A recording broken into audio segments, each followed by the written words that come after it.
일본을 찾은 외국인 관광객 수가 2,800만 명. 그중에서도 관광객들이 가장 많이 찾은 도시는 단연 도쿄와 오사카라고 할 수 있는데요. 자, 그런데 이곳에 일반 관광객은 숙박할 수 없는 기묘한 호텔이 있습니다. 뭐죠? 자, 평범한 외관이지만 들어서자마자 코를 찌르는 향 냄새가 가득한 이곳. 자, 이름하여 이따이 호텔. 자, 한자로는 남길 유의 몸체. 그러니까 시신을 위한 호텔입니다. 뭐야? 시신 안치소예요? 자, 이 호텔은요, 실제로 시신을 위한 냉장 시설은 물론이고요, 유족과 방문객을 위한 조문 시설까지 갖추고 있습니다. 자, 그런데 말입니다. 2012년도에 일본에 이 호텔이 도입된 이후 평균 객실 이용률이 무려 70%가 넘고 있다는데요. 자, 일본에 이러한 시신 호텔이 뜨고 있는 이유. 일본이 전 세계에서 최초로 초고령화 사회에 진입, 즉 고령자의 수가 많아지면서 자연스럽게 매년 사망자 수도 늘어나고 있겠죠. 하지만 문제는 그에 비해 화장터는 고작 10여 곳에 불과해서 사망한 뒤에 화장까지 대기 시간이 무려 7일이나 필요하다고 합니다. 자, 또한 유가족의 선택에 따라 시신 호텔에서 아예 장례식까지 치르는 간소화된 장례 서비스까지 제공하기도 하는데요. 일본 소비자협회에 따르면 일본의 평균 장례 비용은 우리 돈으로 약 1,960만 원 정도인데요. 시신 호텔의 경우는 뭐 호텔마다 조금씩 차이가 있지만 시신 운구, 안장, 연결식과 또 화장까지 포함해도 최대 약 450만 원이면 장례를 치를 수 있다고 합니다. 자, 전 세계에 불고 있는 웰다잉 열풍에 맞춘 죽음에 대한 신트렌드. 과연 당신의 생각은 어떠십니까? 함께 떠나는 저승 투어 19, 17위 공개합니다. 사막 한가운데 열린 지옥의 헬게이트. 자, 현실판 지옥이라 불리는 이곳의 정체는요, 무려 축구장과 비슷한 크기의 거대한 불구덩이 싱크홀입니다. 저것도 누가 조작을 한 거죠? 아니, 아니에요? 포토샵 아니에요? 정말 저렇게 생겼어요. 저기 절대 반지 던져야 될 것 같아요. 맞네. 그런데 이 싱크홀이 더 놀라운 점은요, 화산 근처가 아닌 황량한 사막 한복판에 있다는 겁니다. 이 지옥의 문을 연 그 시작은요, 인간의 욕심에서 비롯됐습니다. 저런. 자, 1971년 구소련은요, 중앙아시아 투르크메니스탄에 다량의 천연가스가 매장돼 있다는 정보를 입수하고 지질학자들을 보내서 그 일대를 조사시켰습니다. 그런데 우연히 카라쿤 사막 한복판에 천연가스가 매장된 것을 발견한 거죠. 그래서 그 즉시 가스를 채굴하기 위해 굴착기로 땅을 파내려갔는데 그런데 그만! 집안이 붕괴되어 거대한 구멍이 생긴 겁니다. 이 바람에 장비는 물론이고 작업을 하던 인부들까지 추락했는데요. 그런데 여기서 더 큰 문제가 발생하고 맙니다. 붕괴된 곳에서 매캐한 냄새가 진동하기 시작하더니 이 가스가 만약 근처의 마을로 들어갈 경우에 이 일대가 한순간에 불지옥으로 변하게 된다는 거였죠. 결국 구소련의 지질학자들은 큰 결단을 내립니다. 바로 구멍에 불을 붙여서 땅속에 있는 가스를 모조리 소진하자는 계획이었는데요. 그러나 이들의 예상은 처참히 무너졌습니다. 이 싱크홀엔 상상 이상의 가스가 매장돼 있었기 때문이죠. 그래서 1971년부터 지금까지 무려 30여 년이 지난 지금까지도 천도씨의 뜨거운 열기를 내뿜으며 계속해서 타오르고 있다고 합니다. 근데 여기 뭐 사람이 갈 수가 없는 데죠? 아까 사진 보셨지만 이 사진 말고 가요? 다른 사진 보면 옆에 사람들이 서 있습니다. 뉴스에서 본 거. 저기요. 어머. 네. 그래서 실제로 이곳을 이색 여행지로 찾는 용감한 여행객들이 꽤 있습니다. 워낙 위험한 곳이다 보니까 2010년도에 이 투르크메니스탄에서도 베르디 무하메도프 대통령이 폐지하라고 지시를 했다고 합니다. 그런데 또 인간의 힘으로 끌 방법도 찾지 못해서 현재로서는 속수무책인 상황입니다.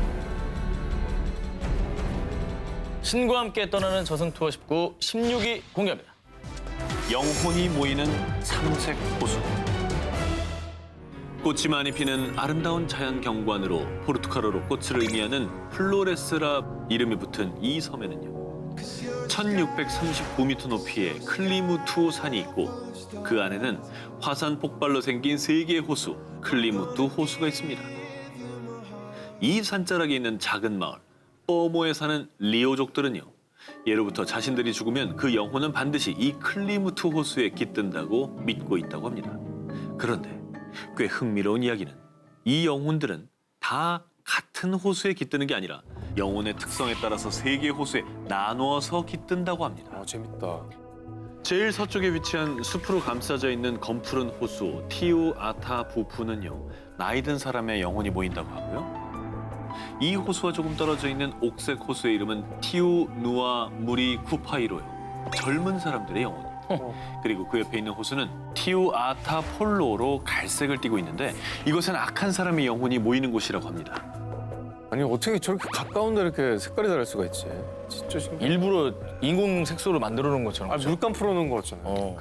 그런데 이 삼색 호수가 영혼이 모인다는 전설만큼이나 신비로운 이유는요, 하루에도 오전 오후에 따라 또 건기와 우기에 따라 신기하게도 색이 옅어지기도 하고 또 진해지기도 한다고 합니다. 진짜? 신기하다.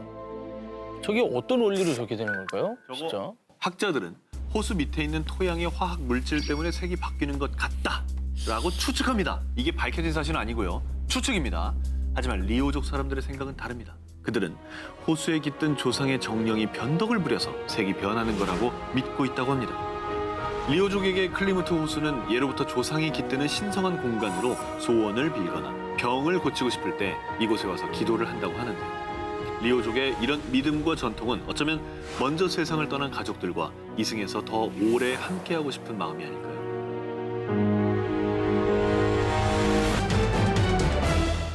자, 2003년 6월 미국 로스앤젤레스의 한 병원, 수술 도중 사망 선고를 받은 한 남자. 그런데 사망한 지 무려 30분이나 지난 뒤에도 다시 살아났다면 믿겨지십니까? 기적적으로 다시 깨어난 이 남자. 자, 미국의 가스펠 가수 토니 데이비스인데요. 자, 2003년 6월 30일 토니 데이비스는 아내를 데리러 가는 길에 묻지마 총격 사건에 휘말리게 됩니다. 한 남성은 그에게 무차별적으로 총을 쏴댔고요. 당황한 그는 괴한을 피해 있는 힘껏 도망쳤지만 그를 향한 총격은 그치지 않았습니다. 알고 보니 토니 데이비스가 폭력 조직의 가입 절차였던 무차별 총기 난사의 타겟으로 희생을 당한 겁니다. 어머. 자, 결국 그에게 날아든 수십 발의 총알 중 5발이 토니의 몸과 다리를 관통했고요. 곧바로 병원으로 옮겨진 그는 안타깝게도 숨을 거두고 말았습니다.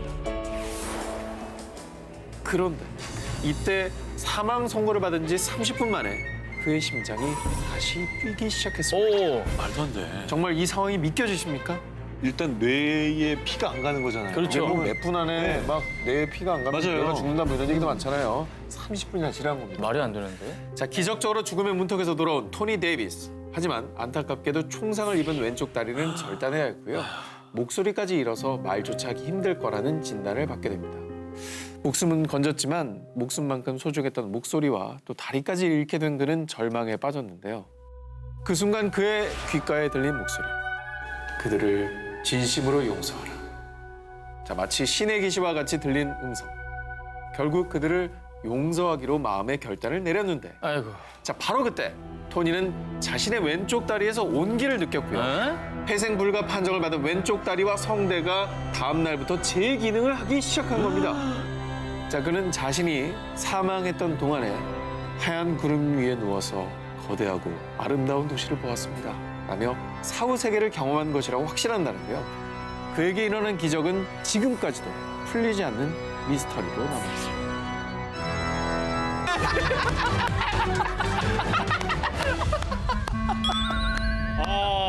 저승 기자 오늘 타이밍 증명되지 않은 금단의 영, 사후 세계. 자, 그런데 그곳에 아빠가 있었어요.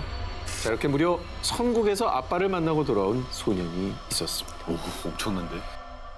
미국 노스캐롤라이나주 8살 소년 랜든 휘틀리는 아빠 앤디, 엄마 줄리와 함께 교회에 다녀오는 길에 끔찍한 교통사고를 당하게 됩니다.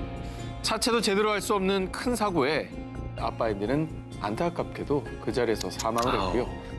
극적으로 구조된 랜드는 심각한 머리 외상으로 혼수 상태에 빠지고 말았습니다. 아이고. 자, 그런데 정말 기적적으로 혼수 상태에 빠진 지 14일 만에 랜든이 깨어나게 됩니다. 자, 그런데 깨어난 랜든은 엄마에게 이상한 말을 했는데요. 엄마, 아빠를 봤어요. 아빠가 천국에 있었어요. 우와! 랜든은 아빠의 죽음을 모르던 상황이었습니다. 자, 그리고 놀라운 사실은 여기서 끝이 아닙니다. 엄마, 그런데 그곳에서 다른 2명의 아이들을 봤어요. 어?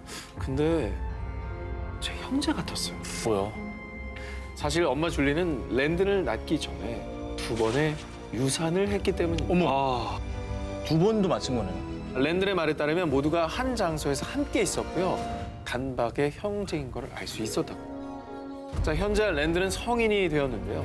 아직도 그 당시의 경험을 생생히 기억하고 있고 그래서 더욱더 사후세계의 존재를 믿고 있다고 합니다. 자, 아무튼 이렇게 천국에서 아빠와 형제들을 만나 작별 인사라고 하고 온 소년이 있다면요. 죽은 지 1년 반 만에 엄마 아빠 품으로 다시 돌아온 소녀들이 있다고 합니다.